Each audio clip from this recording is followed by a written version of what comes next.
And his name is Procrustes. Ah, You know, Procrustes bed?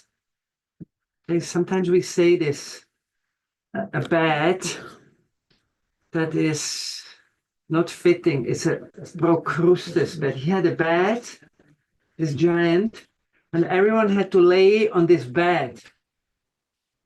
And when he was too long, too big, he was cutting the feet from him, that it's just exactly fitting. And when he was too short,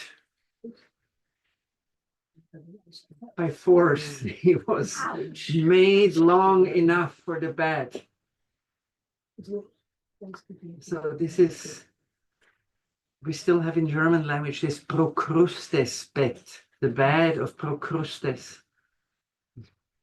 It's like, obviously, even Krishnamurti says, sometimes religion are like Procrustes bed. Something that doesn't make you more alive, but more actually fearful. And of course, we know the most extreme philosophical form of a Procrustes bed is monism. Because every kinds of different is just cut down. This is a strange understanding, but very quick we can say, yes, this is horrible. But the positive side, yesterday night, Maharaj said, even from Ekadashi, from everything, we have to see the positive thing. So we said, no, we don't want a Procrustes bed. We don't want everything cut down. Monism is the most extreme form, but the positive thing is, am I extremely delighted about variety?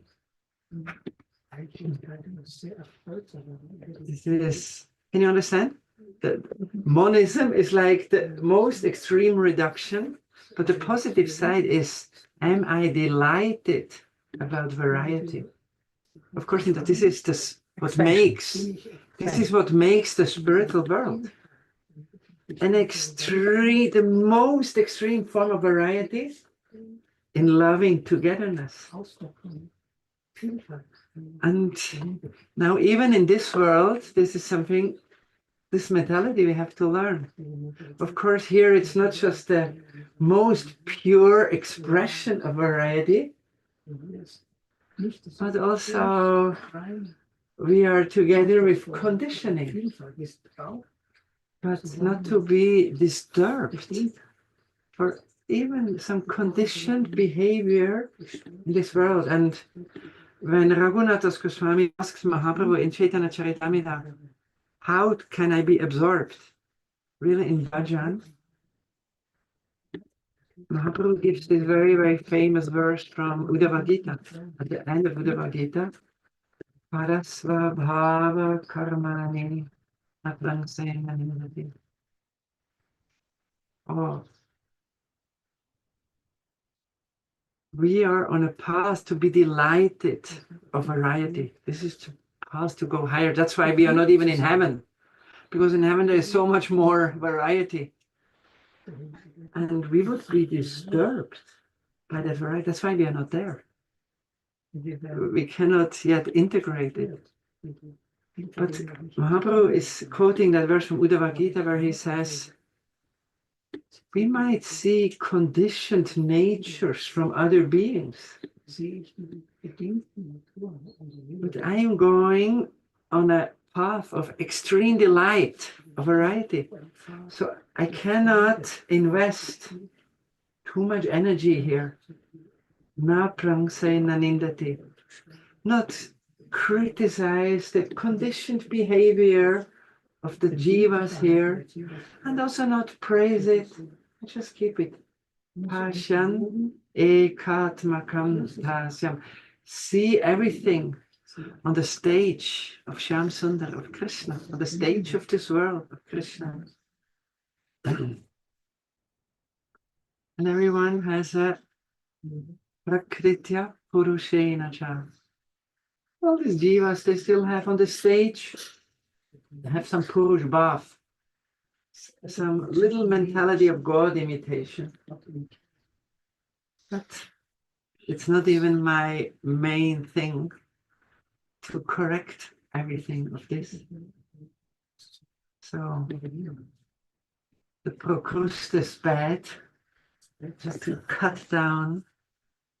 The most extreme form is monism, but the positive side is we learn to be extremely delighted from so many differences and varieties. And even here in this world, not to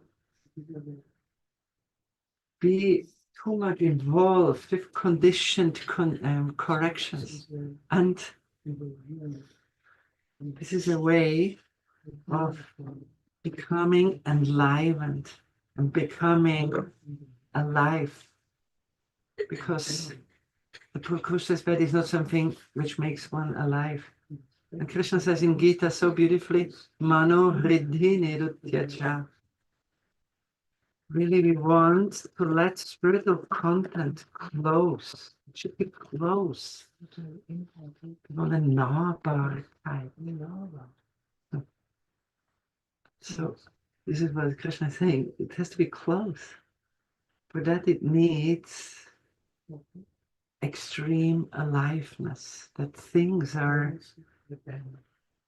close to spiritual topics are invited to be extremely close. So that's why this mentality of the evolving from the Procrustes batch is important. But this is what we do here, and we speak about the not the cutting down, but the other thing is the evolution of love, the evolution of God, the evolution of the soul, and even an extreme enlarging of the sacredness, this world. This will be the topic.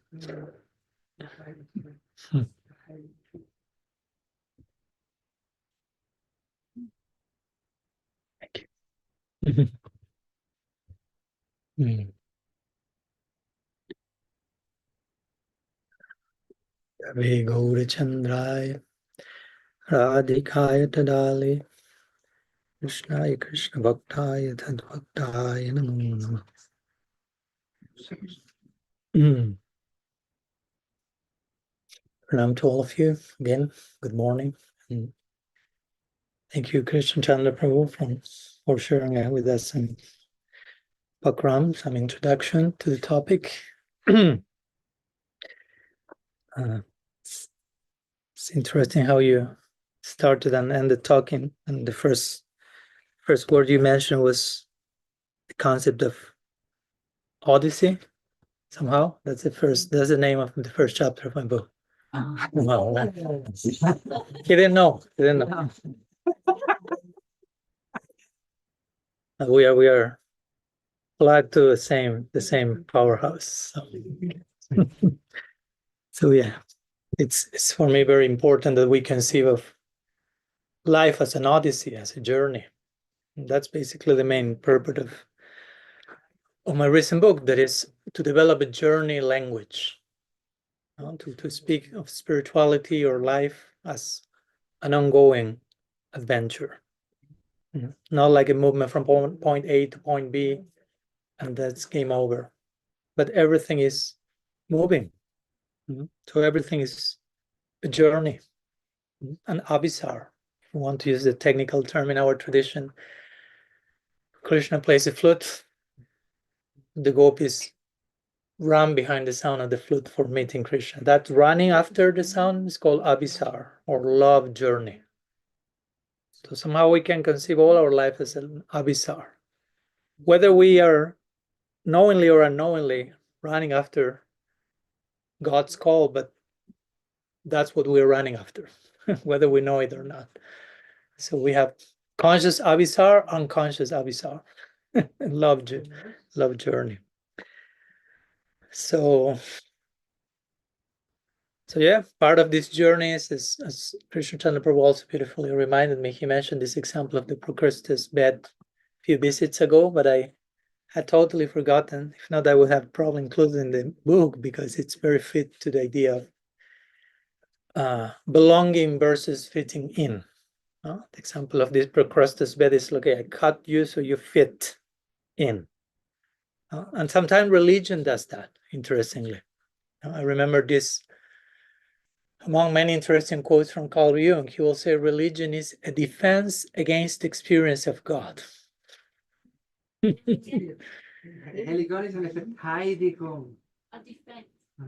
course, not ideal religion, but many times in the name of religion, the main thing that happens is you are prevented from an actual experience of the divine. Bhaktivedanta says it's a dam. Organized religion is a dam to stop the real flow. So different ways to say this main point, which is, as we talk these days, we need to have a personal experience. Religion has spirituality, has to be experiential.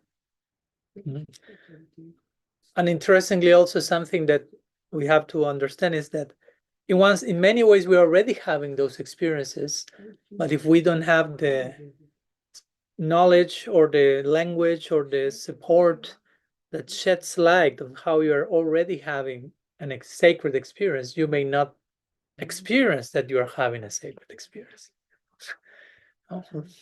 Let me give you an example to make this more clear. Recently, we were in Germany, sitting there next to a beautiful lake, lots of wind, but beautiful. And one person asked, how do I know when I'm having a God experience or an experience of God? And my answer, I mean, we can reply in so many ways, but the answer that came was, you're already having a God experience, but you may not be aware you're having a God experience. Like in the same way, we are now sitting next to the lake I mentioned, and wind is coming, but until I tell you, oh, you're having a wind experience, you are not aware that you're having a wind experience. Follow my point? But wind is there. When I say you're having a wind experience, oh yeah, of course. Air experience right now. Yeah. Yeah, we are having so many experiences, so much stuff is happening, but we are looking somewhere else. Let's put it that way. We are not aware of the experience that is already taking place. So again, that requires a change of perspective. And that's also, I saw, is one of the main words that you are welcome with when you arrive to Anandadham, right? If you go to the gate, you are an attentive pilgrim, and you are following all these signs on the road. There's one sign just right before you open the door, before you dare to open the door, because you may not open the door after reading that sign. That's a good warning. Like, are you sure you want to open this? Because after you open the door, this is all about metanoia. That's the word that appears in that sign. Some of you have read that sign. So it says metanoia. So that's what we're doing here. This is a metanoia laboratory. So metanoia, of course, is a Greek word used in the Bible. It's the very first word that Jesus uses at the beginning of his ministry, interestingly. More than once, but right the very first thing he says, metanoia, which basically means, I will translate it in a contemporary language as paradigm shift.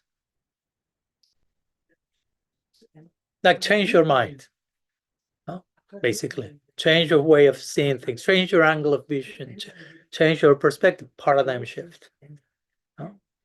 We all have some paradigm through which we move in life. And they give us an experience of reality, as we were talking. And they give us a lack of experience of so many other things that probably we need to experience. But for us to have that experience, we need a paradigm shift. Interestingly enough, unfortunately enough, the word metanoia has been translated most times as not paradigm shift or change your mind, but as repent.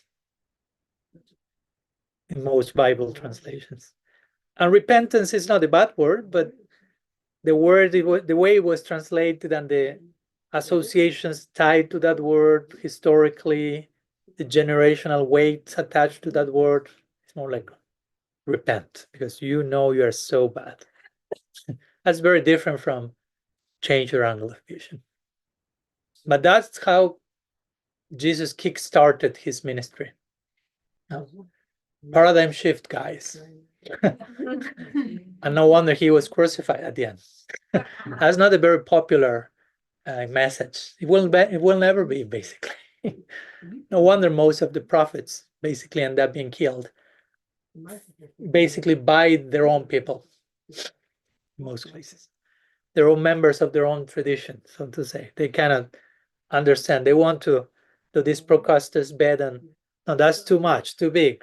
Paradigm shift. Let's keep everything in this little religious box with our rules and our laws and our religious biases, securities, status quo, comfort zone.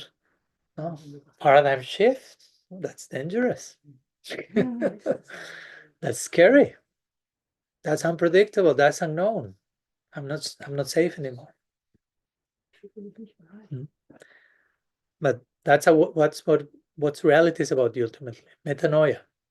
No? In one sense, mantra means manas trayate, transcend your mind. Transcend your mind is another way of saying paradigm shift. Because it's not do away with your mind. It's not like about rejection. Our tradition is not about rejecting anything. It's about accepting everything from the proper perspective. There's nothing to be rejected once you have the proper conception. Srila Siddha Maharaj will say our only problem is our lack of proper conception. When you have proper conception, there are no other problems.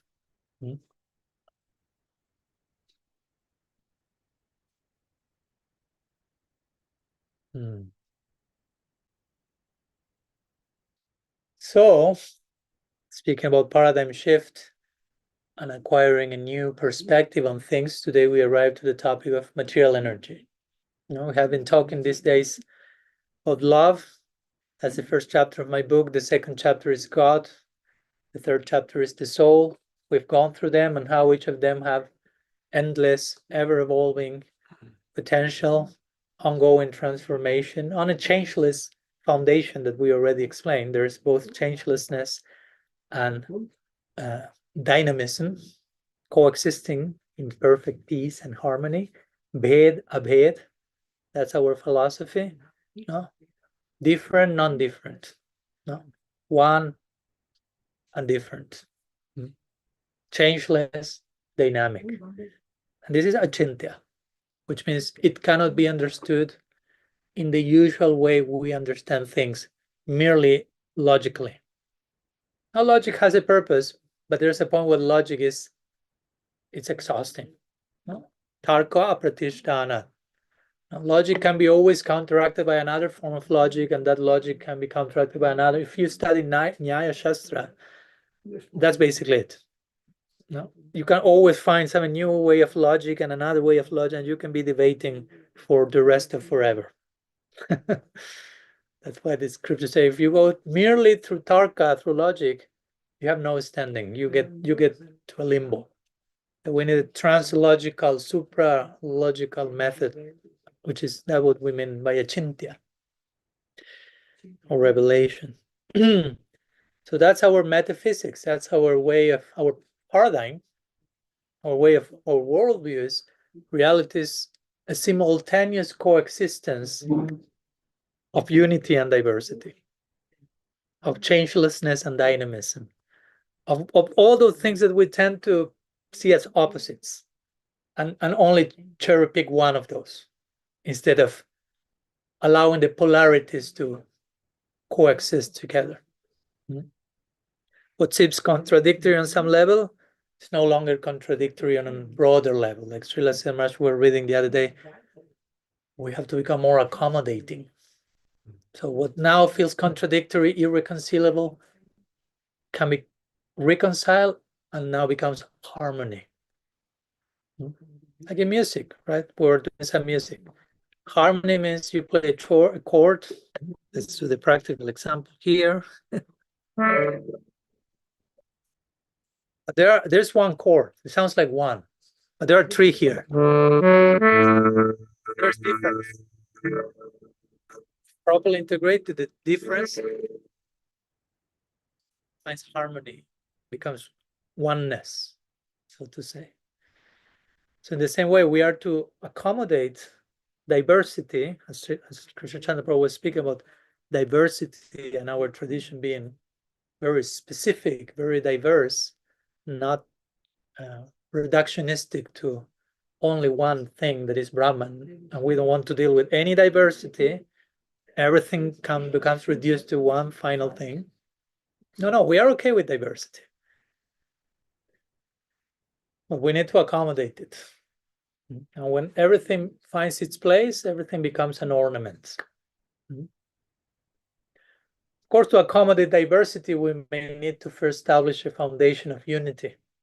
That's why the Bhagavān said, Advaigyan Tattva. Reality is non-dual consciousness. The ultimate reality is unified wholeness. There's no fractured things, fragmentation. The ultimate reality is one whole. Whole not with H, but whole with there's wholeness. So we all share something in common. We're all interconnected, sambandha. On that foundation, we can speak about diversity. Because if we just jump into diversity without the foundation of unity, conflict becomes immediate. We have so much that we are different between one another. And if we remember our foundation is one of interconnectedness, interrelatedness, like once Martin Luther King Jr. said, we are all, I will say it slowly, we are all caught in an inescapable network of interbeing. I like it. We're all caught, like captured in an inescapable network, interbeing. It means you're all interrelated. You cannot just like, no man is an island, they will say in English. We are not isolated units. Vasudhaiva Kutumbaka. There's only one family. So everything exists integrated into a common center, even material energy. So today I'd like to share a few words on the energy of matter, which many times, unfortunately, is not seen as something sacred. Again, going back to all the damage that religion has done, all the contribution that religion has done to the world, contribution in the form of PTSD of different sorts. One of them is toxic religious thought has given this idea that the world of matter is profane, is disconnected from God, is evil, is an obstacle. It's a place that we need to get away from as soon as possible. And then you have spiritual practice becomes suddenly an evacuation plan into the afterlife. And some traditions emphasize that, mukti, moksha, leave this place, run away. But that's not our tradition. Our tradition, with all respect, but somehow insults mukti. That's almost the beginning of the Bhagavatam, dharma pravito kaitavo. We reject all cheating in the name of religion. And then Krishna Das Kaviraj Goswami explains in Chaitanya Charitamrita, what's that cheating? Dharma, artha, kama, moksha. That's shocking. If you travel in time at that time in India, in the religious world, those are the universally established goals of life.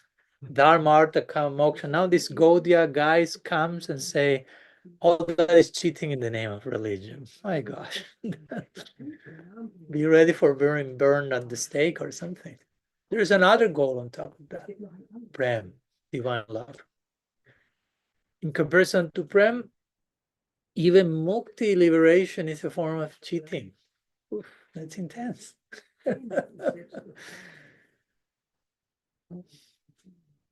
Wow. What has been considered for millennia, by millions, to be the ultimate goal, these Gaudiya Vaishnavas are saying that's cheating, actually. That's not the full picture. The full picture of reality is not rejecting the world, abandoning this place, rejecting anything. Srimad Bhagavatam says, "Nirvino nati shakto bhakti yogosya siddhida." If you want to attain bhakti yoga siddhi, perfection in bhakti, you have to be not too attached and not too detached. If you become too detached, you end up rejecting things that are connected to Krishna and are sacred. If you become too attached, in a self-centered way, you end up seeing everything with you in the center, which is also not the proper picture.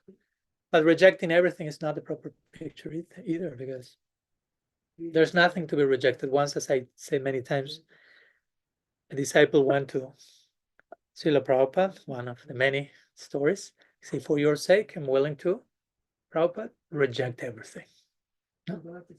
Pretty negatively oriented approach, right? I love you so much that for you, I will reject everything.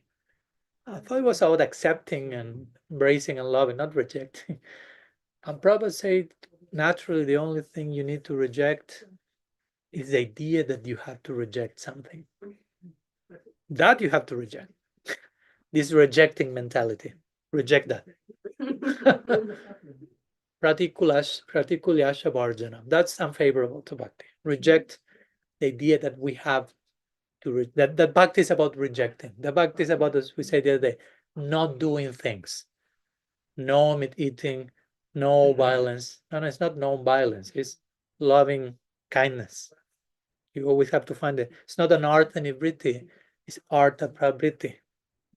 Bhaktisiddhanta Sarasvati Thakur will say it's about attaining the positive reality. So this word doesn't need to be rejected. Maybe that's a paradigm shift for some of us today. That's metanoia. You don't need to leave this place. When you attain divine love, you no longer care for anything else but how to honor what you have attained. Mama janmani janmanishwari bhavatat bhakti rahaitakitve. Yeah, that's happening in Ruchi. We may not yet be there. We may not be able to imitate Mahaprabhu's prayer in Sikshastakam, 4th verse, but he's saying, at this point of my journey, I no longer care for being born again in this world over and over again. I don't care. It's fine. So long as I can engage in a high-to-key bhakti, unmotivated, costless service to you, send me whatever you want. Bhaktivinoda Thakur will make similar prayers. I don't care being born as an insect, as long as I'm close to a Vaishnava, as long as I have some connection with bhakti, send me to any kingdom, animal kingdom, insect kingdom. Like trying to make a point. Of course, he was Kamali Manjari, so we are not saying here he's longing for insect swarup in Golok Vrindavan, but he's making a point. So this world doesn't need to be rejected, basically.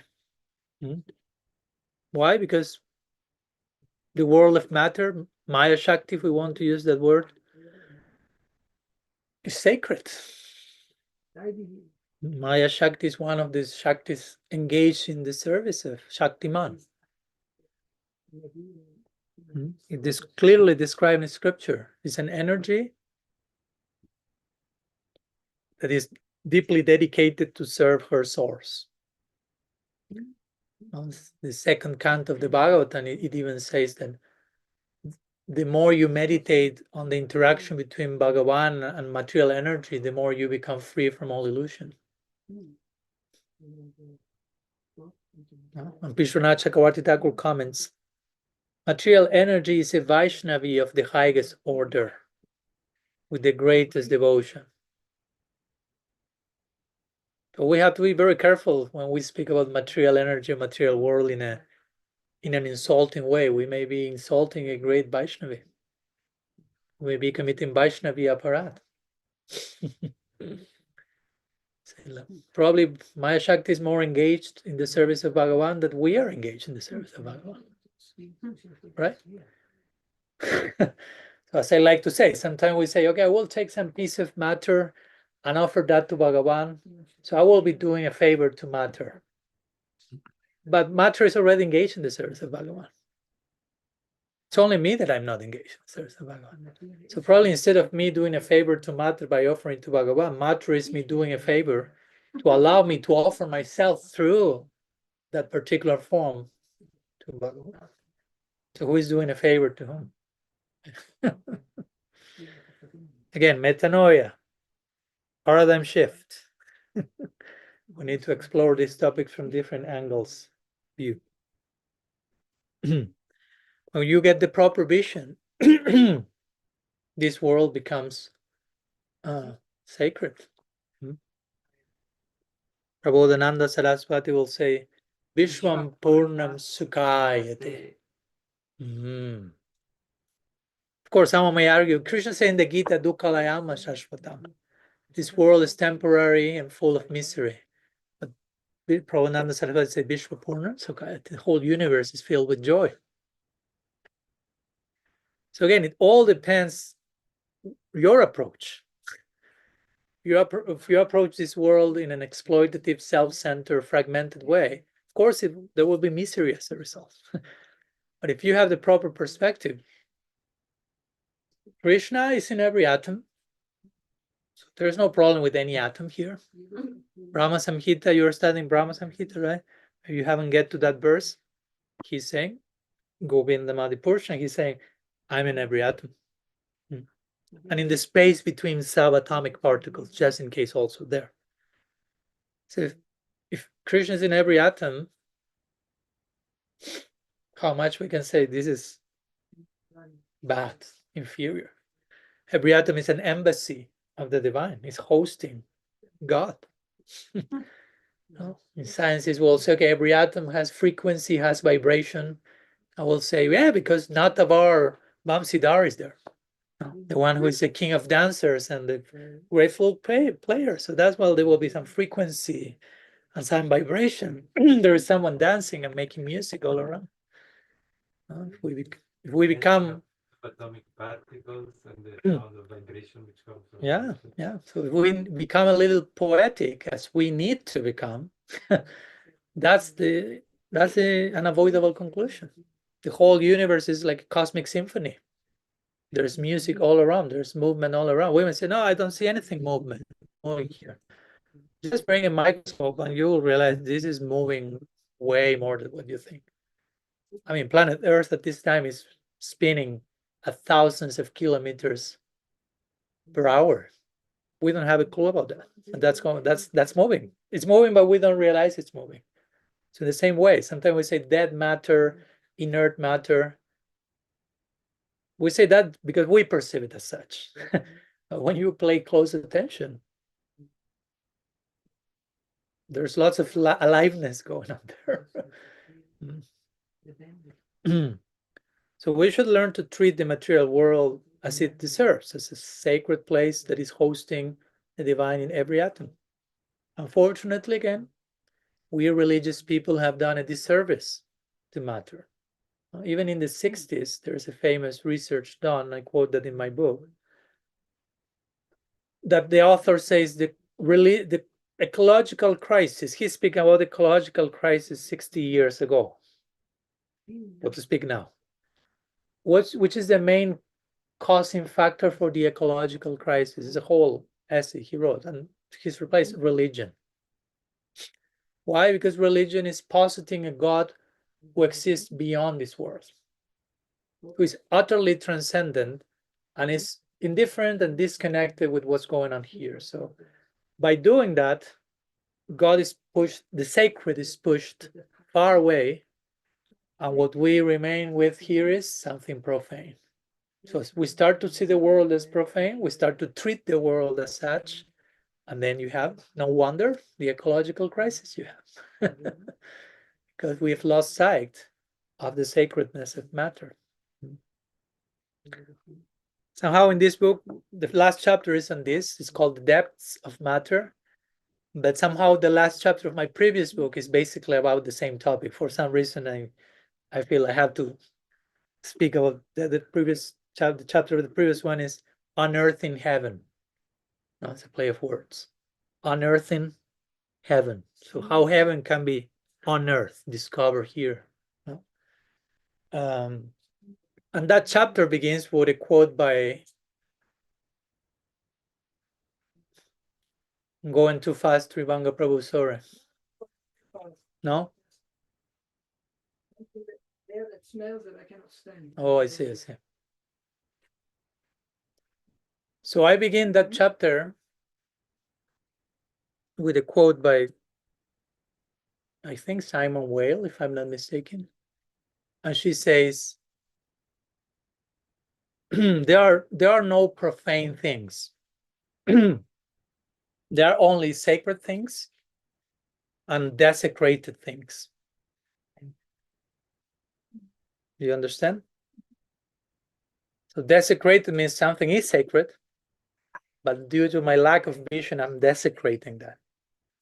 But actually, there are no profane things. Everything is sacred.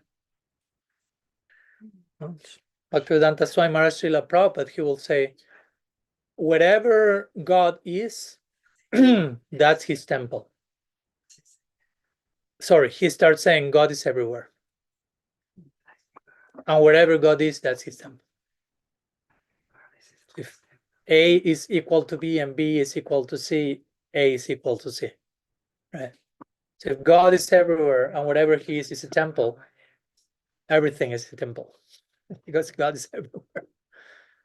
Right? And that's interesting because the word profane, as we were talking recently, the meaning of the word profane means outside of the temple. Yeah. To be outside of the temple.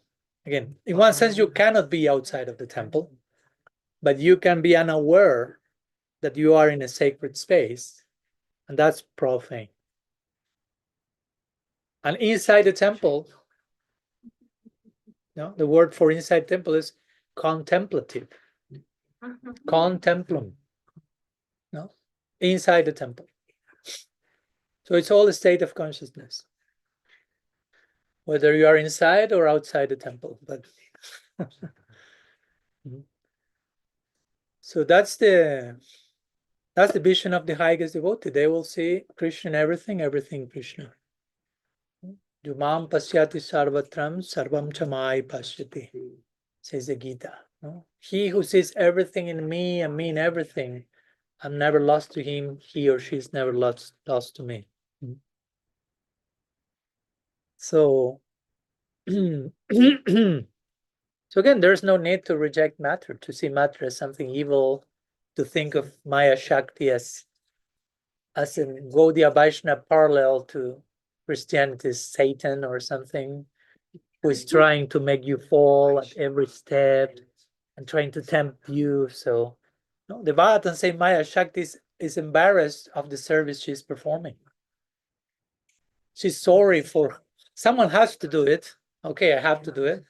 But the point is, she's not like, oh, I like so much to facilitate illusion for these people.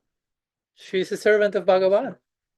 She wants, if you are a servant of Bhagavān, you want everyone else to be a servant of Bhagavān.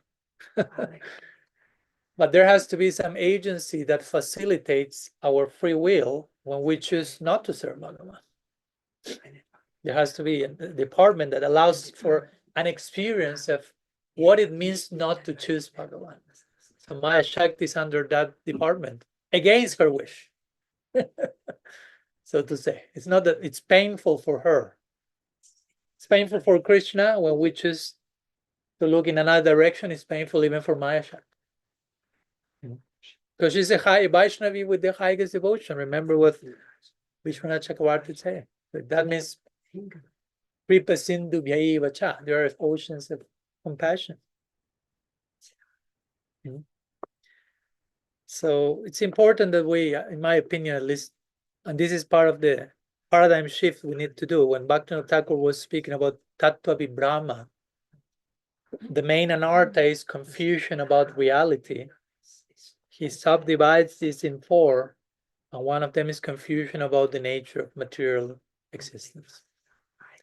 So it's an anartha to see this world as negative, bad, and by extension to see the things connected to this world as negative, as bad, because that's the point. If I conclude material stuff is bad, then physical body is bad, emotions are bad, feelings are bad, sexuality is bad, blah blah blah.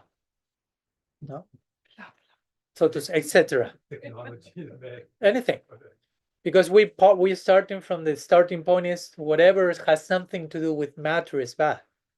But once we correct that, we realize ultimately everything has its sacred function. Nothing is bad. And that can really change our paradigm. At the end of every chapter in my book, maybe for those who have read it, I include each chapter concludes saying key paradigm shifts. Because my intention writing the book is let's bring some metanoia to the arena. So I try to explore different paradigm shifts, different ways of looking at love, God, soul, and matter. So what I'm sharing now is kind of a summary of what I'm mentioning here, basically. No? Material energy is not bad, it's not dead, it's alive, it's evolving in its own way. It's even eternal. It doesn't stop existing. It just changed forms. 15th chapter of the Gita, Krishna refers to the material world as anadi and ananta, which means without beginning and without end. So what another name for something which has no beginning and end? Eternal.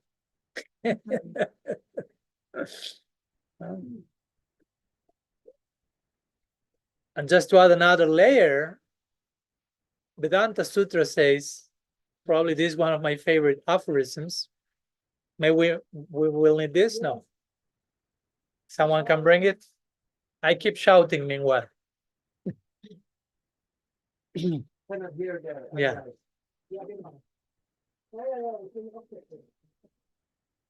Can you hear me? Yeah. I'll keep speaking loud. There's one aphorism in Vedanta Sutra, beautiful one, many ones. This one says, Lokavatu Lila Kaivalyam. What does it mean, Krishna Chandra Prabhu? Briefly. Or not briefly, whatever you want to say. Take your time. It's many layers. Yeah. But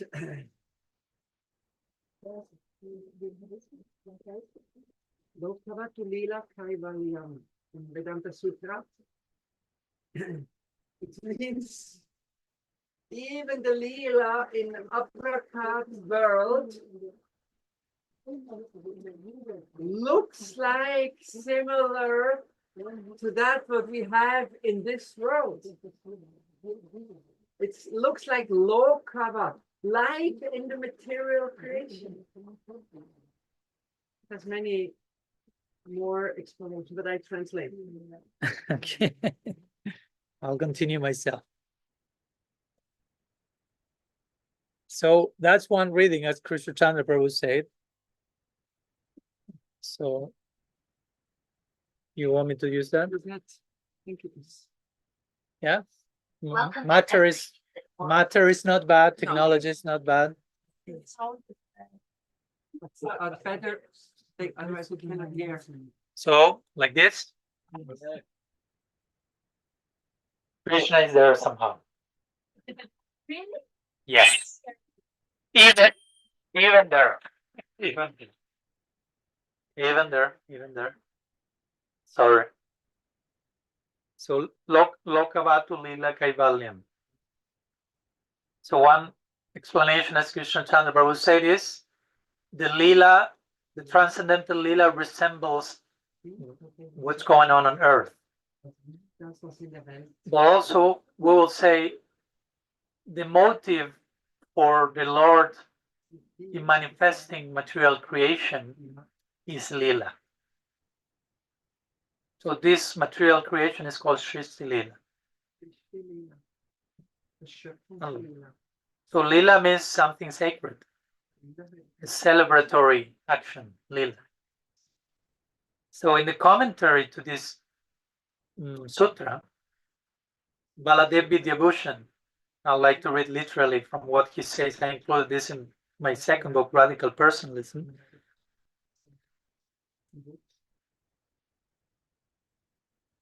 He says, as in ordinary life,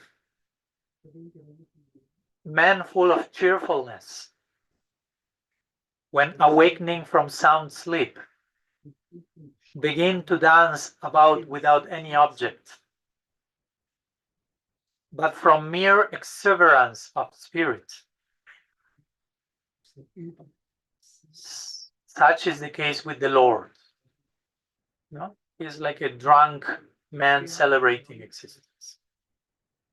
In fact, in Mahabharata, Vishnu Sahasranam, one name for God is Dripta, which means drunk. So we worship a drunk God. With love, drunk with love. So he's dancing and celebrating. This lila is natural to him because he's full of bliss.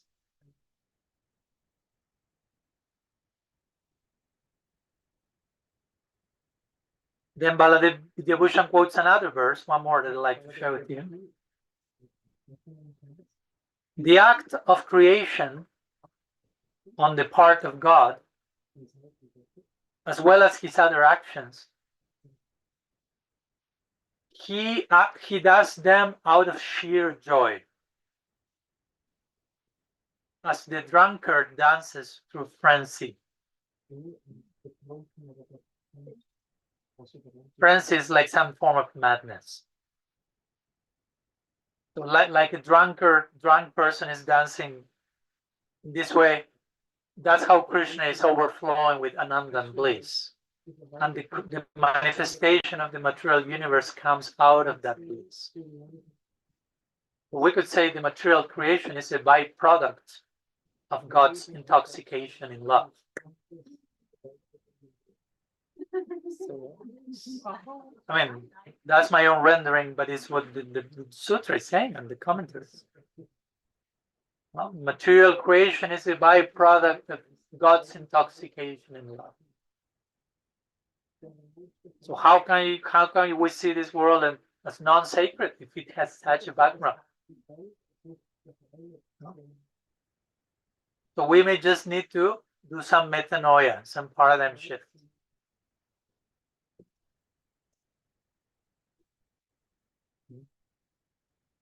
And in this connection, one last thing I would like to mention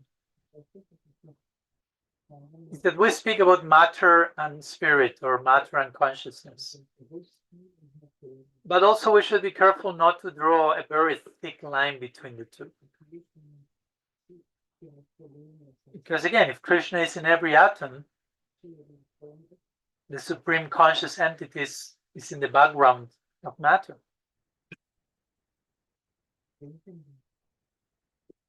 I'd like to read a few words from Srila Siddhar Maharaj that I quote in my book. He says, when we first differentiate between matter and spirit, we learn that matter is dead and the living entity is manipulated. However, as we develop a higher realization, we come to see that matter is also living. At an even higher stage of realization, we will detect consciousness in all the innumerable shapes and colors in which matter may appear. We are always in the midst of consciousness. Consciousness is all-pervading, but is situated in different gradations of conception.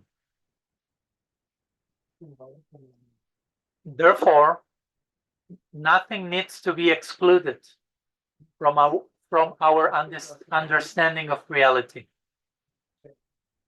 Everything has its proper place. Again, nothing needs to be rejected.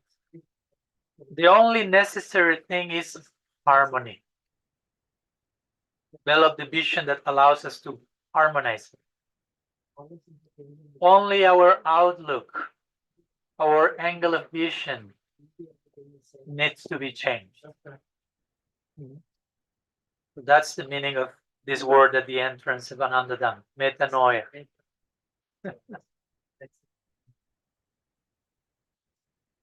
So we need to remain in this constant willingness to adapt, to learn, to evolve, or as we say the other day, to die in order to be born again. To die to older, outdated ideas about love, about God, about ourselves. And as today we try to show also about nature. So we can reclaim and redeem our connection with material energy. Something sacred and worthy of our honor. And the more we do that, the more matter will become a portal, not an obstacle. Will become a facilitator. And we will be able to perceive the sacred, the divine, everywhere. Again, that's how our tradition describes the main symptom, how we can know who is more advanced than everyone else. The less advanced you are, the more hyper-localized is your perception of God. Kanishta Dikari will say, Krishna is in the altar. Nowhere else. Altar is closed. Oh, God disappeared. Krishna is not watching. Now I can do what I want. Oh, the altar is open now. Okay. That's why we have no curtain. Good. He's always watching. But watching from a place of love, again, not like he's watching. We have to clarify everything, right? Everything can be taken another. Yes, Big Brother is watching you.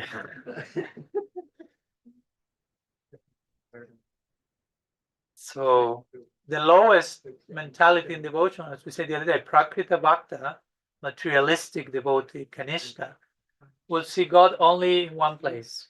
And it's fine, we have to begin somewhere. But more advanced devotee will see Krishna's presence in other living entities.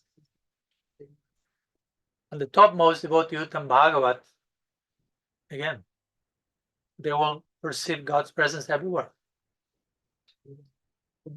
Like when Hiranyakashipu asked Prahlad Maharaj, where's your God?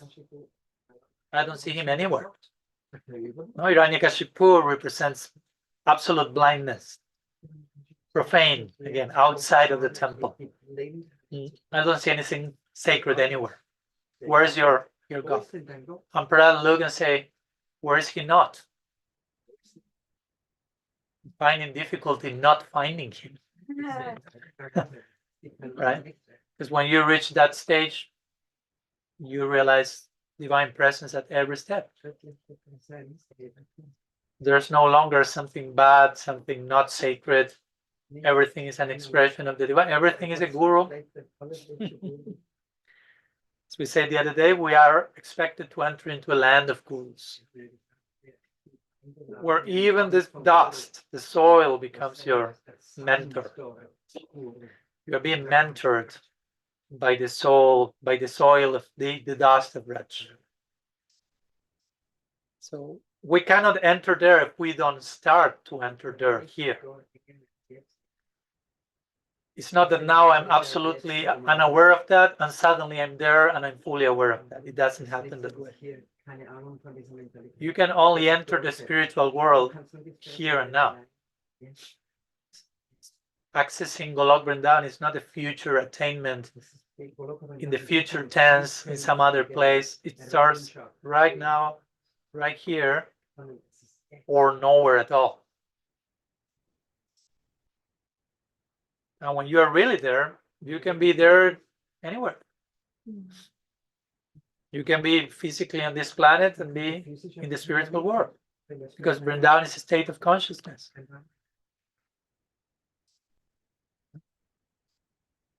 Vrindavan is a state of consciousness. So at that point again, everything is sacred. Everything is sacred. And someone say, well, okay, Maharaj, that's nice, but that's the vision of the Uttam Bhagavat. I don't have that vision. I cannot imitate an Uttam Bhagavat. It's fine. But the vision of the Uttam Bhagavat is how we should. I mean, I don't have the vision, but I can trust that the way they see reality, that's how reality looks like ideally. That's the sober way of seeing reality. I'm still not sober. I'm intoxicated and not with pran precisely. So I'm not seeing things as they are. So how pure, how a rishi, a seer, rishi, tattva darshan, how they see reality, even if I'm not seeing that way, their vision should become my principle. I should align my life according to what they are seeing. And gradually I will end up seeing reality in that way also. Maybe we are not having the vision, the experience of the vision they are having. But maybe we all had an experience of being close to those people. Like I like to say, we can speak about a pure devotee. I may be getting closer to a pure devotee.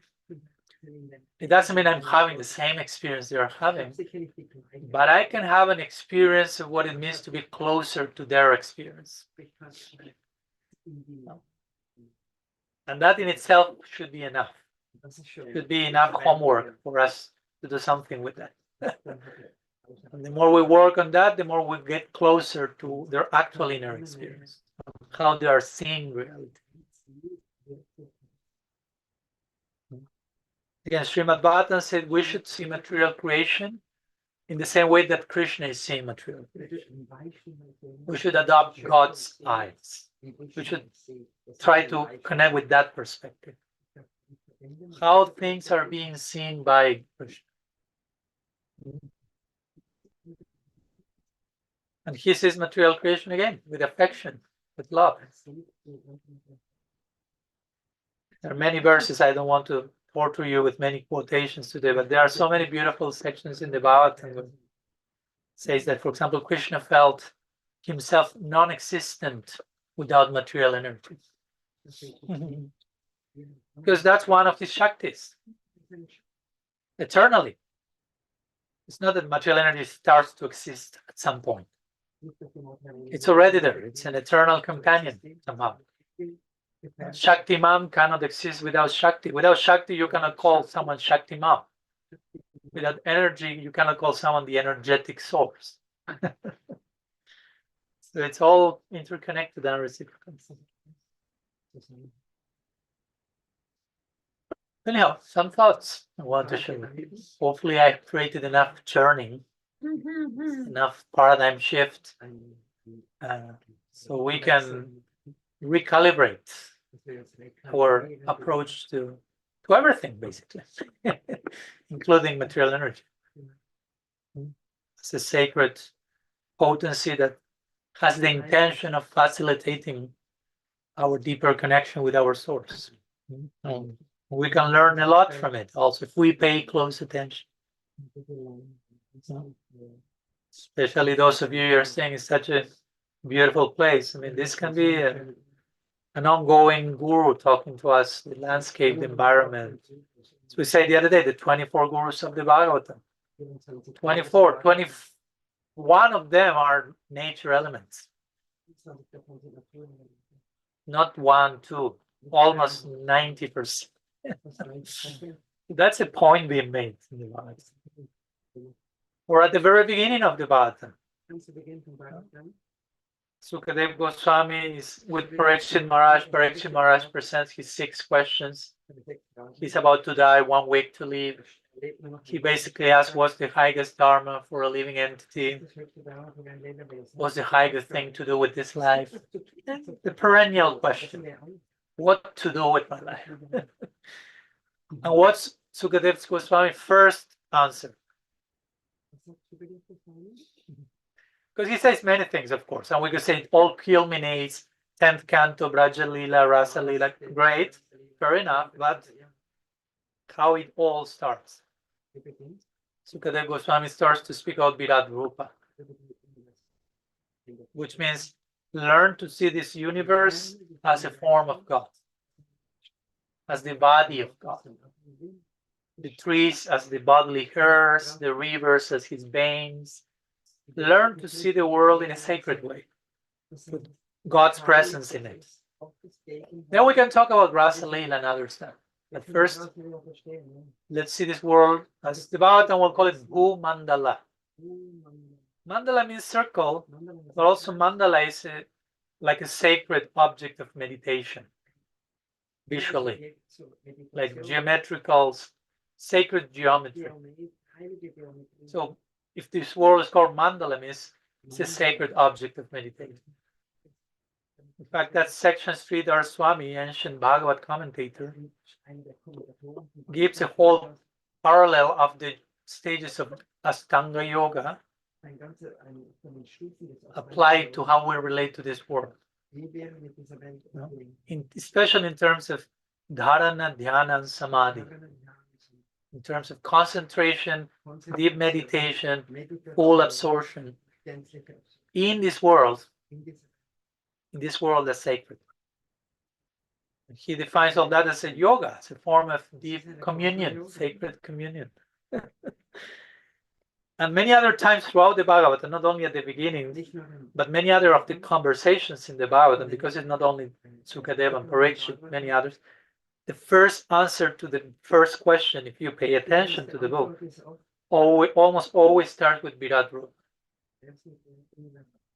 So the lesson there is, first let's start talking about, first learn to see the sacredness of the most immediate reality for most of us, matter.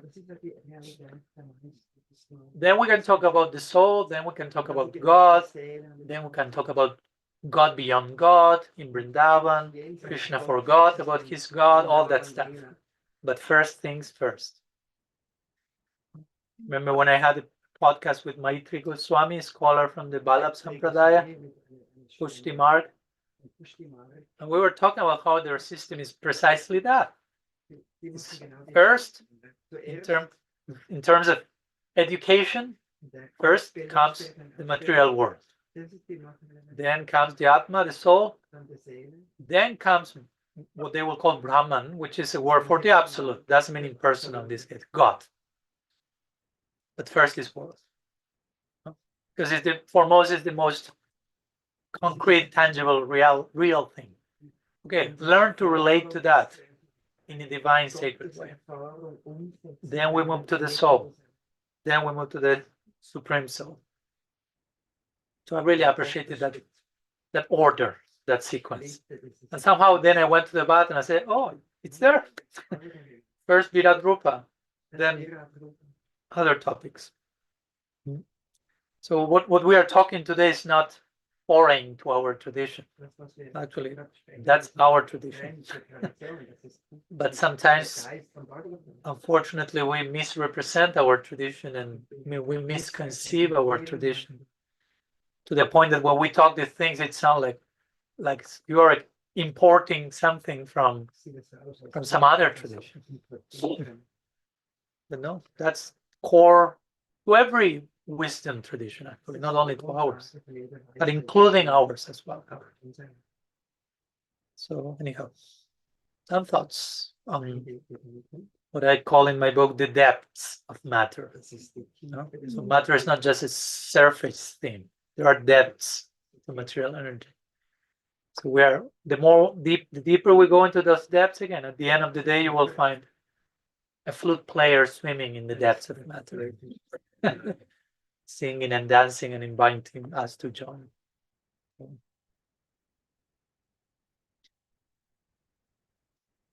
Material world ki jai. So are there any thoughts, Krishna Chandra Prabhu, something?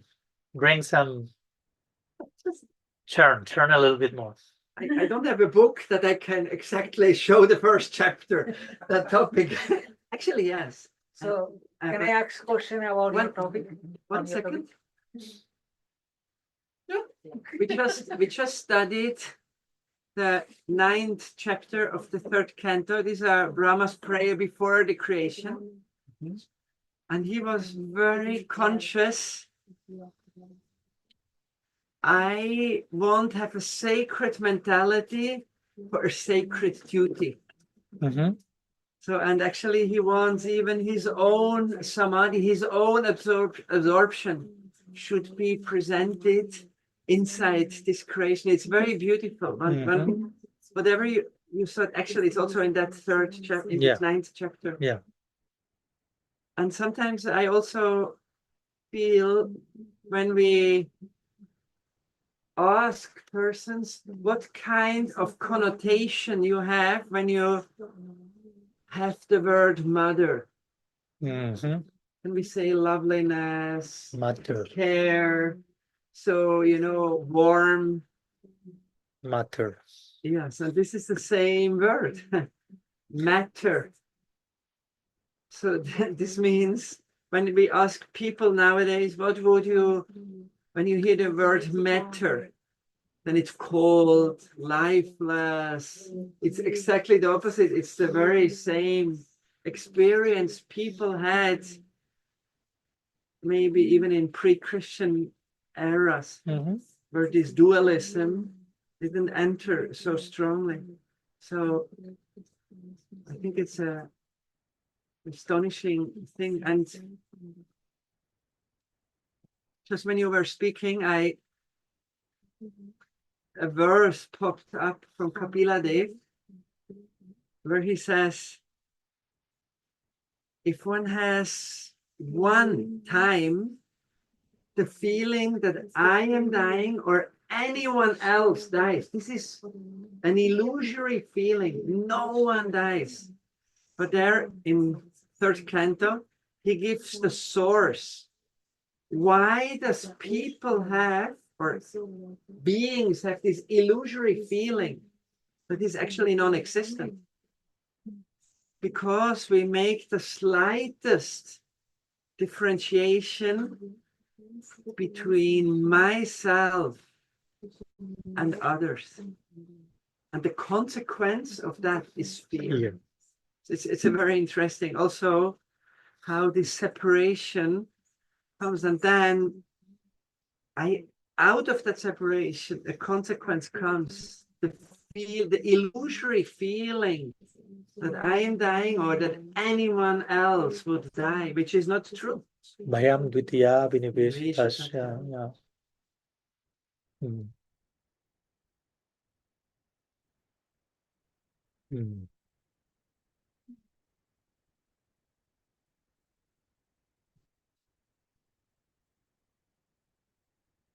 Some questions, some sharing. Doesn't need to be a question necessarily. Any thoughts?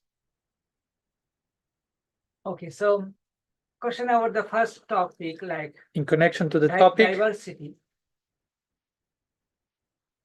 Yes, so diversity is very important, and we need all our religious activity also, we need diversity. But if diversity goes to independence living, his direction,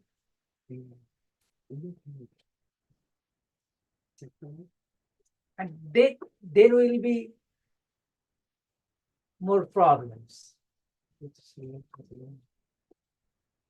So you said in German for I didn't hear diversity. What is? And it goes in, wenn es in Independent Unabhängigkeit direction. geht, oder in unabhängige Richtung, Uh-huh. also Willkür sozusagen. So in that case, what we can do for that? Like I am giving an example, like in the Vrindavan, all the gopis, the service to Sri Krishna, diversions away. Different kinds of things, different kinds of leela, first time they're happening to give pleasure to Sri Krishna. There is one direction, all the diversity, but there is one direction. If the direction like diversity, because some devotees, some religious path and some religious society, I mean, they have diversity. But if this diversity go independently, then what can I do? Can you give an example where you see this? Okay. Like a Vaiṣṇavā. You have And some Vaiṣṇavā? diversity. Diversity means, example, like sadhana have some diversity. Sadhana hat Vielfalt. He used to wake up early morning and then he makes some arati, some Yes. bhajans. Also was Arati, the bhajan. And after that, he used to cooking. But bhajans, singing, cooking, there is a difference, not same, different activities. Kochen, bhajan. But all the things, these diverse, like different activities, goes on direction to give service to Krishna. Ihn zu erfreuen. See? Yeah. But if it will not go to the only one direction, then zu einer einfältigen Ausrichtung. then what will be happen? Was wird dann passieren? This is my question. Das ist meine Frage. He's looking to you, so you have to give the answer. You spoke about diversity.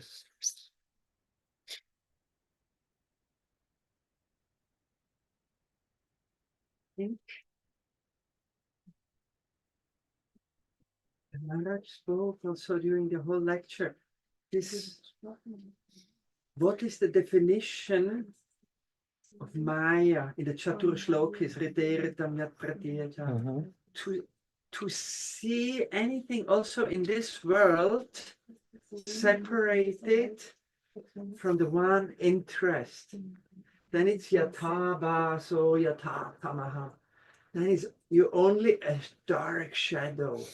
You live a life of a dark shadow, an irreality. It's not a true thing.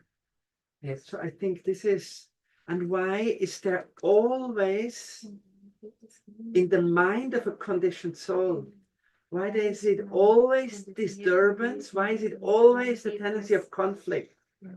Because I don't connect it with there. So this is the natural effect of a diversity that is not united with the source of everything. And I think, I liked it, Maharaj, what you said, that this is something we have to learn here. It's not, we practice and then think, okay, suddenly we find ourselves in a realm where this is naturally there. And this is also one of the challenges in living in Sangha. Many people, they cannot live anymore in Sangha together because they cannot integrate the different kind of individual expression with the one source. This is such a beauty. It's actually a beauty to learn that. But this is maybe the main thing. And of course, if we would celebrate diversity without the one connection, then it's the first verse that Shukadeva Goswami speaks. Apashyatam atmatatvam griheshu grihamedinam. If you don't look the connection with the main source, with Radha and Krishna in everything, then you think you have millions of things to do. But this is all, and it leads to emptiness. So Thank you to make it, to bring Yes, it so to I the am main. give another example about this. Like, the Mukunda Datta on devotee of Chaitanya Mahaprabhu. He has diversity. Whatever association he gets, he go there. Whatever someone offers some food, he ate. He don't care about that. He have many diverse mentality.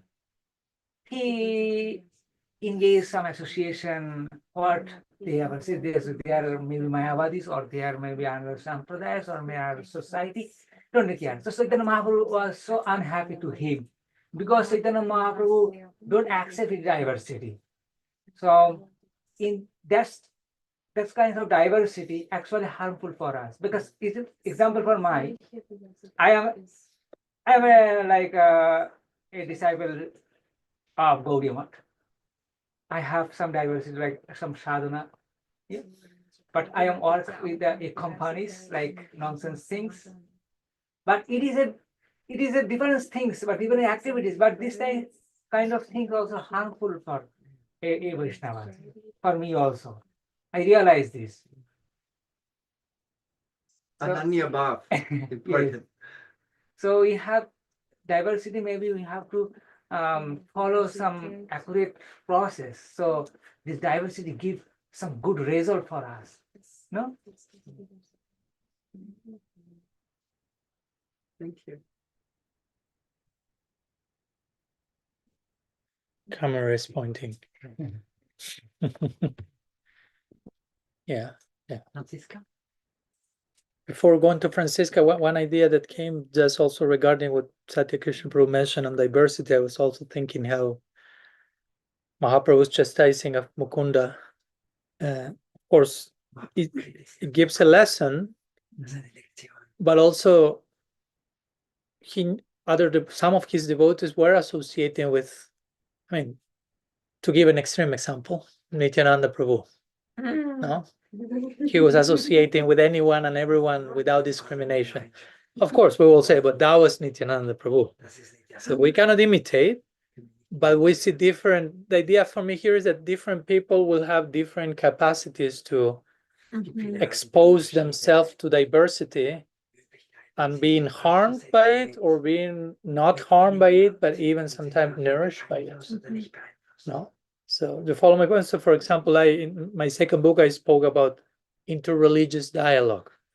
Actually, I don't like that word so much, so I use the term theological cross-pollination. Because it's more a bumblebee work, no? Each other is bringing their own gift and we are enriching each other. Isn't the interfaith dialogue? It's just we meet for the meeting officially, like we share our points, picture all together, and everyone goes in their own way. So I mentioned in the beginning of a practice, we may need to first be very grounded in our own tradition. Because if I don't have it clear in my own tradition, I may get a little confused and not being able to even benefit from my tradition. But if I'm properly grounded in my tradition, I can be nourished and inspired by other schools as well. Not only I can tolerate them, because sometimes I use the expression religious tolerance, which is strange, right? Okay, I get together with you and I tolerate you. Okay, I somehow I will manage to tolerate you. Yeah. No, I can be nourished by you. And I find this in our tradition. For example, I don't know.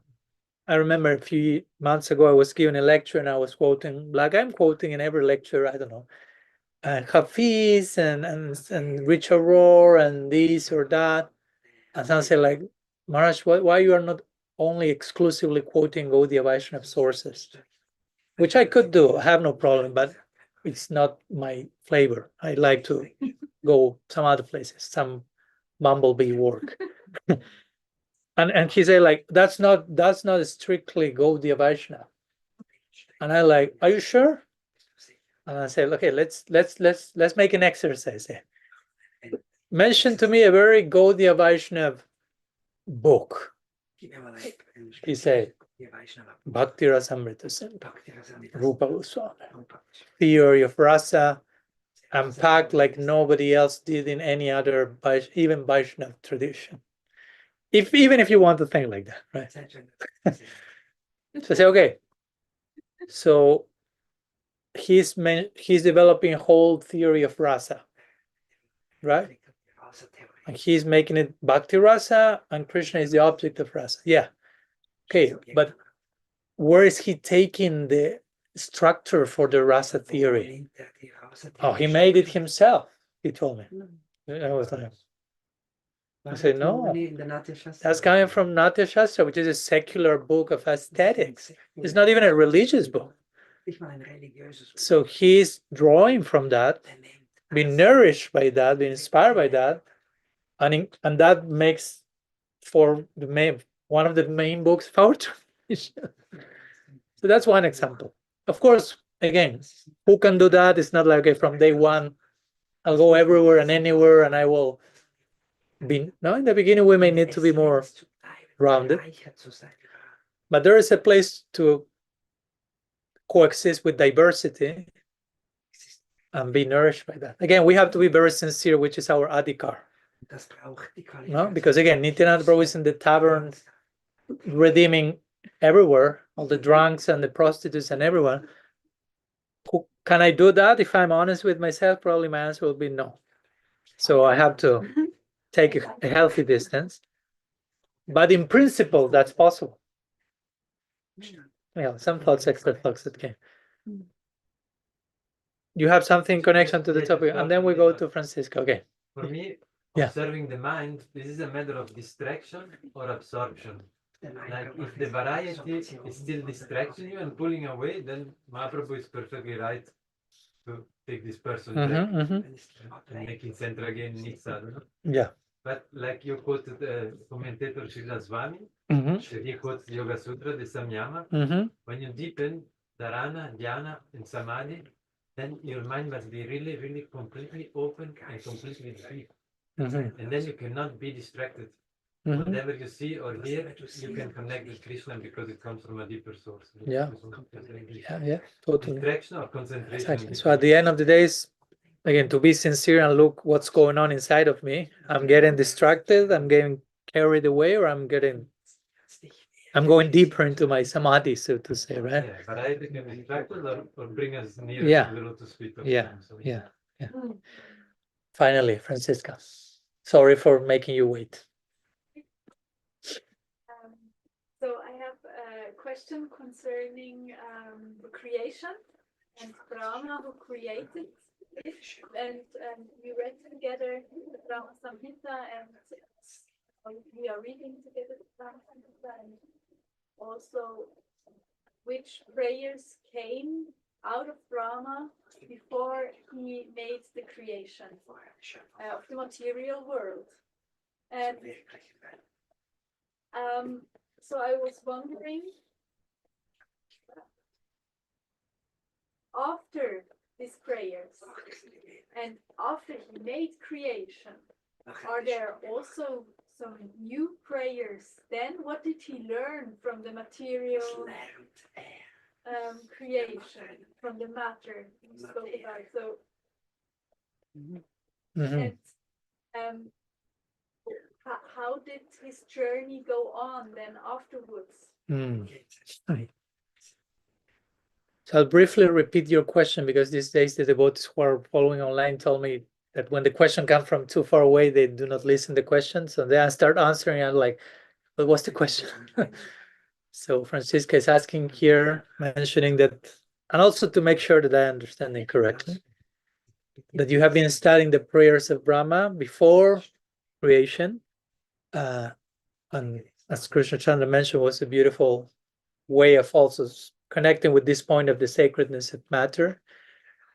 But Francisca is wondering which lessons Brahma learned after the creation process, and if there are other prayers that come after the manifestation of this world, and how Brahma's journey continued to unfold, evolve after that.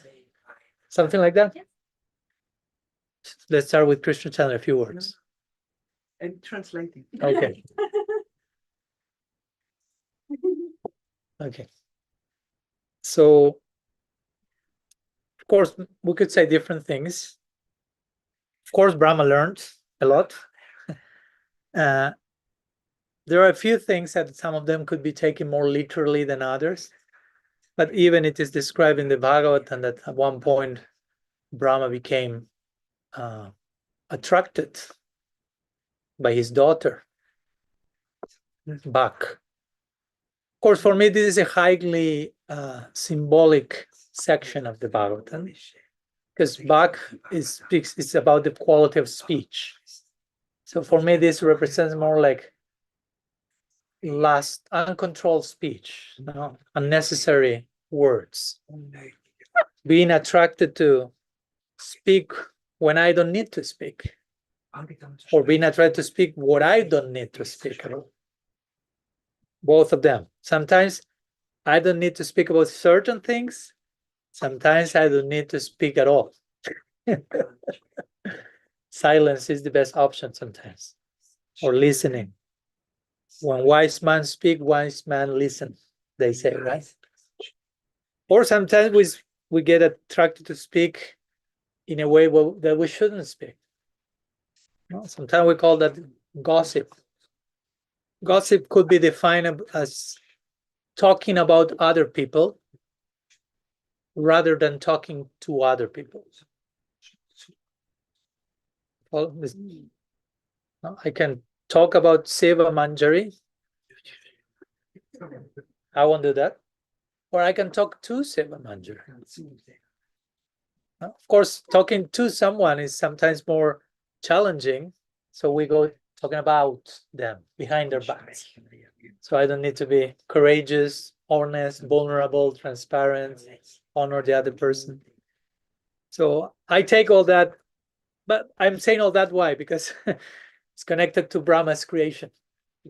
And it doesn't mean that, okay, Brahma had his prayers before creation happened, but still there was some messiness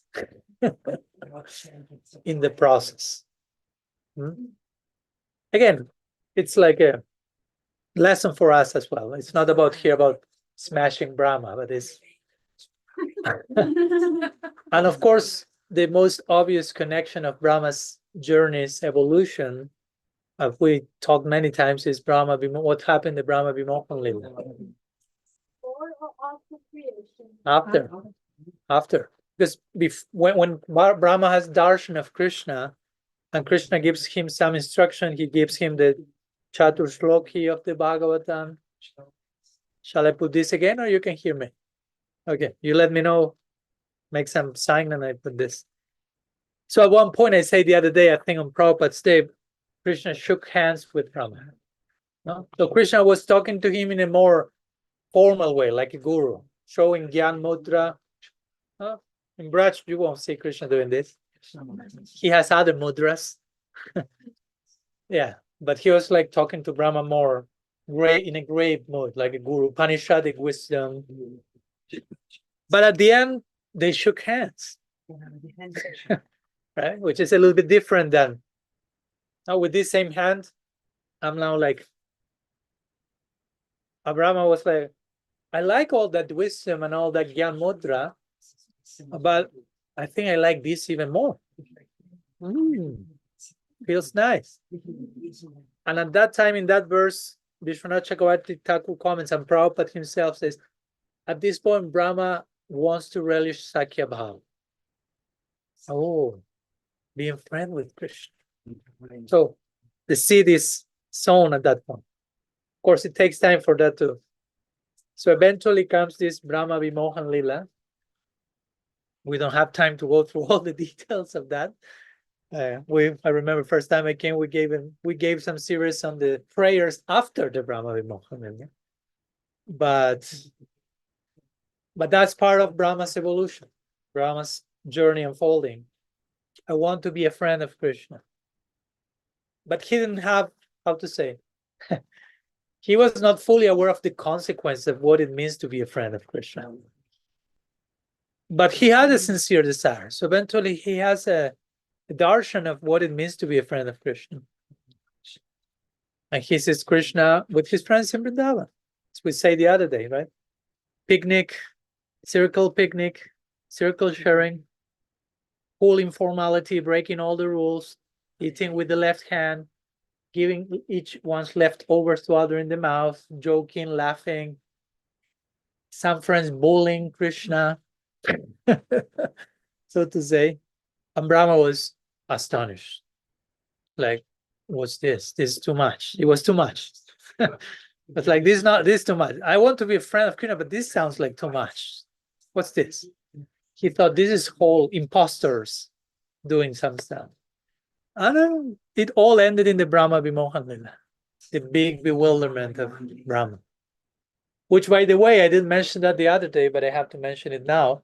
When we were talking about Srila Prabhupada having an affinity to Sakyabhava, and it is well known that he was very, and we mentioned also Gita Jnana, free Bhagavata Madhurya Gita Jnana Pradayana. He gave the sweetness of the Bhagavatam and how hard he worked to translate the Bhagavatam, but he passed without finishing the whole translation. At which spot he passed? Oops. So that's the main section about Sakya Rasa in the Bhagavatam. So he was translating that section, and we will say he became so absorbed into his inner wish that he entered there. He entered into the Bhagavatam. He disappeared from this world and entered the pages of the Bhagavatam and inhabiting those leelas. No? So it's not coincidence that he passed while translating Brahma Vimohan Lila for some particular reason. That makes a point. One way we will say, oh, how unfortunate he didn't finish. That's a superficial understanding. No. He finished because he reached the point he wanted to reach. He entered that portal, and he's showing us how we properly absorb ourselves in Shastra. At one point, we will be swallowed by Shastra. At one point, we'll see where is Kanupriya? Oh, he was swallowed in page 235 of the Bhagavatam. And this particular chapter and verse that describes her eternal prospect, there she went. No? As it is said, there is one former mentor of mine will say there is a blank page in the Bhagavatam for each of us to fill it with our own journey. Our life has to become part of the Bhagavatam. That's not the story of someone else. It's an invitation for us to participate into it. So again, Brahma becomes bewildered, Brahma Vimohan Lila, right? He offers his prayers, very deep prayers again. Brahma Stuti, very important section of the Bhagavatam. And then we concluded explaining the Brahma Stuti, like he receives his full mercy in Gaur Leelas Haridas Thakur, Brahma Haridas. Now, all his longing, all his wishes to be full participant as a friend of Krishna in Vrindavan become fulfilled with him. Again, he was born as Brahma. Brahma is a very high quality birth, very pious, very paka, 100 births of perfect Varnashram to be born as Brahma. No cheap birth. But with that high birth, he offended in one way or misread the Brajavasis. So then to make sure that wouldn't happen again, he's born as a Muslim in Gaur Lila.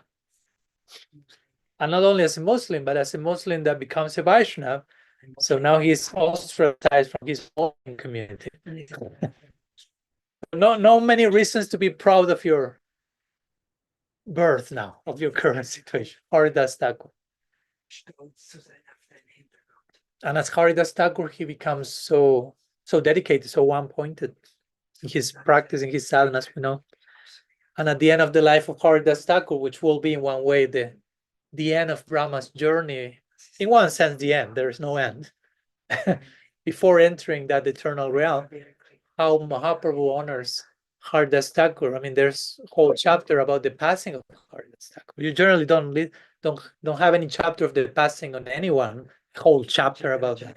But for Haridas Thakur, chapters about his life, but one chapter about his passing. how Krishna, Sri Chaitanya Dev, honors that. No? Taking his body, dancing with the body, bathing the body in the ocean of Puri, with his own hands, making the hole for the samadhi, putting the body. Then Mahaprabhu going and begging himself to cook for a festival in the honor of Thakur Haridas's disappearance. And with thousands of mouths, Krishnadas Kaviraj Swami will say he's praising Haridas Thakur, praising Brahma. Again, this is the same Krishna that bewildered Brahma. Now he's praising Brahma as Haridas Thakur, praising his sincerity and the attainment he wanted. So that will be a little bit what happened after, as a consequence of those prayers before creation. Now we are talking about other creation, other type of reality. Yeah. I hope that helps. Thank you. So, yeah. Do we have time, Krishna Chandra? Still eternities on our side. Yeah. Yeah, my question is. Yeah, and in the evening we will have also questions and answers. So in case something is still there, we will have more time in the evening. Yes. Yeah, okay. You are talking about this presence of Radha Krishna everywhere in the material world, and when I think of beautiful things, it's quite easy, like nature or lovely things. But how to see Radha Krishna in awful things or in painful things or war? Yeah. Thank you.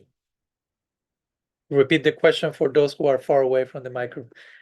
So the question is, okay, we hear that God, or Radha and Krishna, however we may like to say, it's everywhere in this world, therefore it's sacred, there is beauty, it's easy to see divine presence in a place like this, looking at the Alps and the mountain and these beautiful darshan flower bombs we have here. Watch. It may explode. This is the beginning of holy. Yeah, that's a good idea.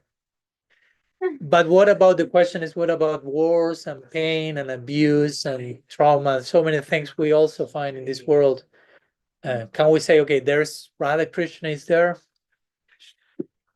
I would say yes and no. No? And what do I mean by this? Of course. Yes, because they're everywhere. I mean, I'm not saying they are causing that, but they are present even in the moments of our greatest pain, especially in the moments of greatest pain and loss. No. So it's not like, okay, there is some abuse, they run away from that. They're trying to remain there with their greatest presence possible to offer themselves to that wounded soul, let's put it that way. But it doesn't mean that they are creating the abuse. No? Because sometimes when we again push God's omnipotence too far, we end up saying, oh, everything is Krishna's arrangement. So they are doing everything. So that means again, nobody has free will, nobody has responsibility for anything. It's just God abusing God or whatever. Some lineages have those ideas, but not us. So I would say in a situation of war or pain, again, it's not that Radha and Krishna are causing Gaza, to give a contemporary example. That's human free will. As Krishna Chanda was saying before, we are talking about this sequence of, I will say, avidya, dvitiya, bhaya, like ignorance, duality, fear. No? Because of avidya, because of ignorance of who we are, of the sacredness of everything, we enter into a world of us and them, dualism, walls, my team, your team, my religion, your religion, my country, your whatever. Kurus Pandavas dichotomy, fragmented consciousness.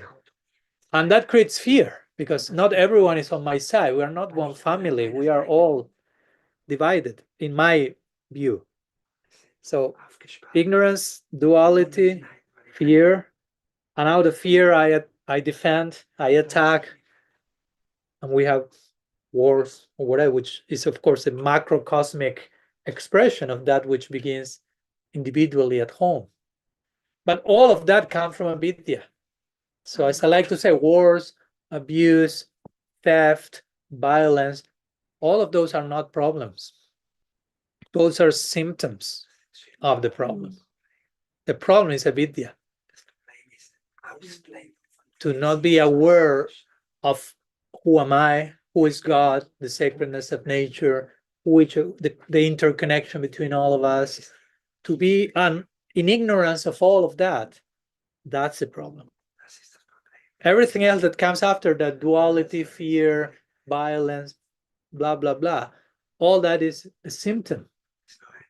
So sometimes we try to heal the symptom, but we lose sight that actually the problem still remains at the root.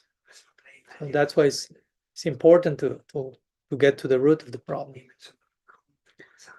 So wars and violence and abuse are the outcome of human free will. And Radha and Krishna allowed that to happen. I won't say they even allowed that to happen. They cannot cancel that. Because if they will cancel that, they will cancel our free will. And free will is one of the 21 intrinsic qualities of the jiva described by Jiva Goswami. So if my free will is canceled, I'm no longer a jiva. And that makes no sense. The soul cannot stop existing. Krishna says in the Bhagavad Gita, that which exists can never stop existing. Follow my point? So it's not that why God does not stop war. Wrong question. Because in the question there are a lot of implications, assumptions that have to be addressed first. Sorry. Are we created in that way that we are not created? We have the free will, but the free will leads to so much suffering, and so. And then I wonder, is it I mean, we have free will. Depending how we engage our free will, we may require different degrees of suffering to learn our lessons, but it doesn't mean that you need this amount or this amount of suffering. It's all about what to do with our free will. And yeah, I'm not against suffering. I mean, I'm not masochist, but many times suffering is required. So suffering is not bad, I will say even. It opens our heart in many ways. It's the entry door for many things. It's a portal to surrender in many ways. Many times, as one of my mentors will say, most times we grow the most by doing it wrong than by doing it right. And then when I do it right, I may get complacent and proud. When I do it wrong, I become humbled, suffer, and open and grow. No? I mean, with this one, we are not proposing do it wrong as much as you can. That's not the point. It's a remembering, like we see Radha and Krishna in the beautiful things, so how we see Radha and Krishna in these nasty things or bad things that happen, like war and disease and accidents like that. But like everything is love, and if it's not love, it's remembering us love. It's calling us to love. It's a lesson. It's Radha and Krishna are giving a lesson through actually it's Kali and the destructive energy of Shakti doing this physically, but this gives us the impetus to break through ignorance and through ego and go to Radha and Krishna. And without this, many of us wouldn't have done any steps.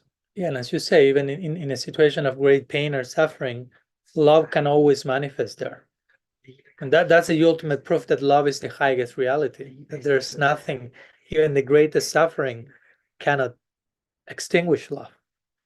No? So that's part of the challenge, that how in the midst of suffering I can contact love, whether it's my suffering or someone else's suffering.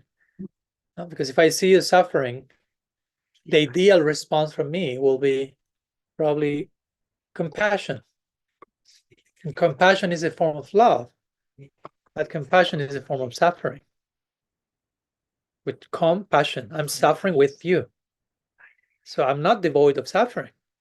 So suffering and love are not opposites. You can be suffering and loving at the same time. That's compassion. And in our particular tradition, in the ultimate reality, Lila, there is a lot of suffering. Again, Radha and Krishna are separated from each other. They are dying in separation. They are suffering.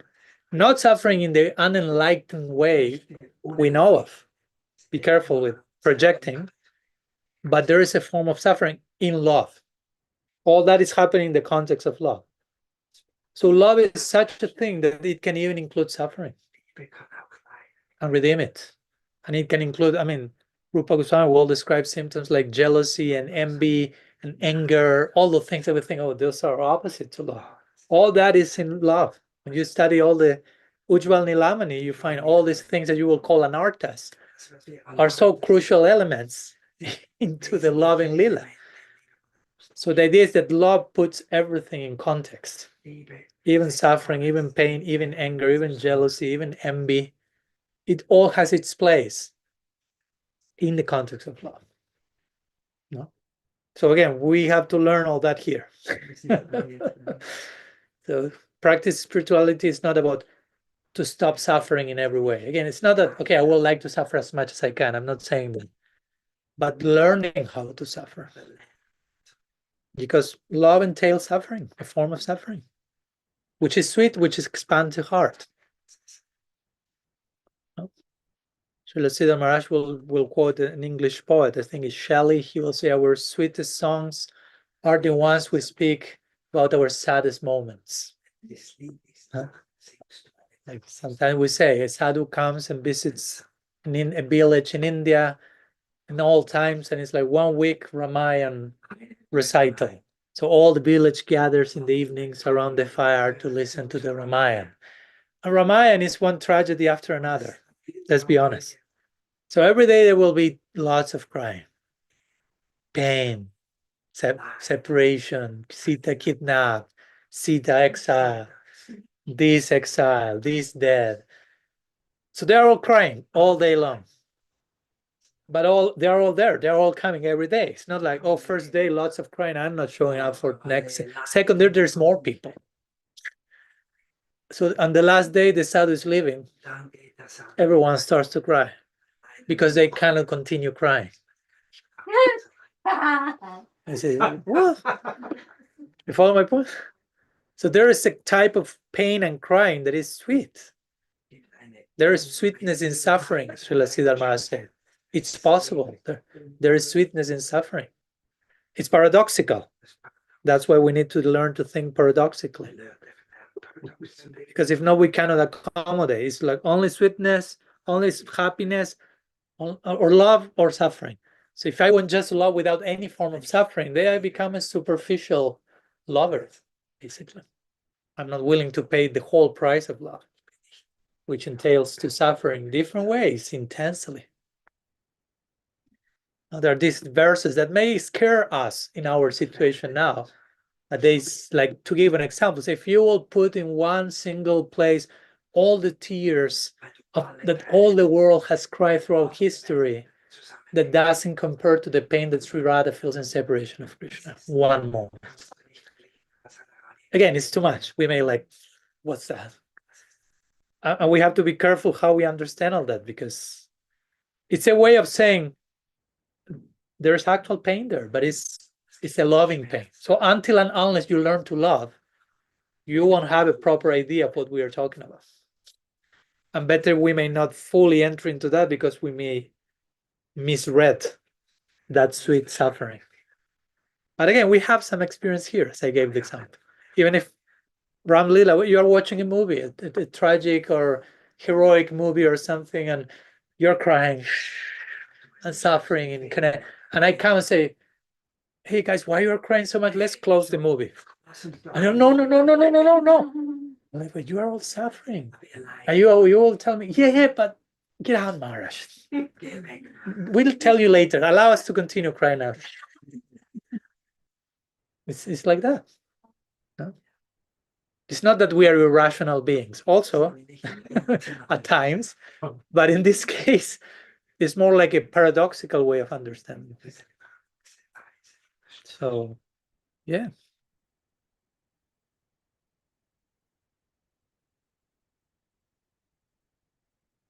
Krishna is also saying in Gita, Mritu sarva haraschaham. people think, death is bad. But in 10th chapter, he says, I am death. Mm-hmm. So if a person starts really to look at Radha and Krishna, the orientation is on them, then death, dying, is the same bliss as becoming healthy. This is Advaya Gyan, non-duality. Because I don't give measurements to different states in this temporary world. I'm looking at them. And that's why, everyone says, oh, it's a really tragic thing, dying. Mrita Sarvahadas Chalham, I am that. And it's very beautiful. And, even the wars and tragic things. Okay, this is in Kali Yuga, it's like this. In all the other yoga, there's no such things. It's a beautiful state. But as Maharaj said, the root is avidya. And we will never say that in Satya Yuga the tragedy is less. The cosmic tragedy of an individual Atma in its ignorance. It's actually the same. But everything is extremely beautiful. Nature is constantly extremely beautiful. There is heavenly planets. There is not the slightest conflict, but the tragedy of the avidya, the root, is exactly the same, even in a little more beautiful version. So sometimes the mind think, oh, this is really godly. But then we cover this deep ignorance. I don't want to surrender. I don't want to see them. I want a paradise on earth without them. This is the exclusion. And it's covered in extreme beautiful surrounding. In Kali Yuga, this is quite difficult to do. So it's the tragedy is it's always the same. And also this Janma Mritya Jara Vyadi Dukkha Darshana Darshanam is not one of the sadhanas to realize Chitra. Yeah. You remember? Then you read in the 13th chapter. So birth, old age, disease, death, and dukkha and suffering. Yeah. Is one kind of sadhana how you realize Paramatma, and that is real knowledge. It's called Kshetragya, is real knowledge. So that's how you overcome avidya. So we need some death and some wars and some stuff too. As a kind of sadhana also. Yeah, and as we say these days, there's a type of inner death that should be taking place every single day. And there's enough warfare and Kurukshetra inside of us as well. I mean, not to be indifferent to other situations and be in the name of my own warfare, but it's micro, macro, cosmic, but there's similar, different degrees of expression of the same principle all rooted in avidya, right?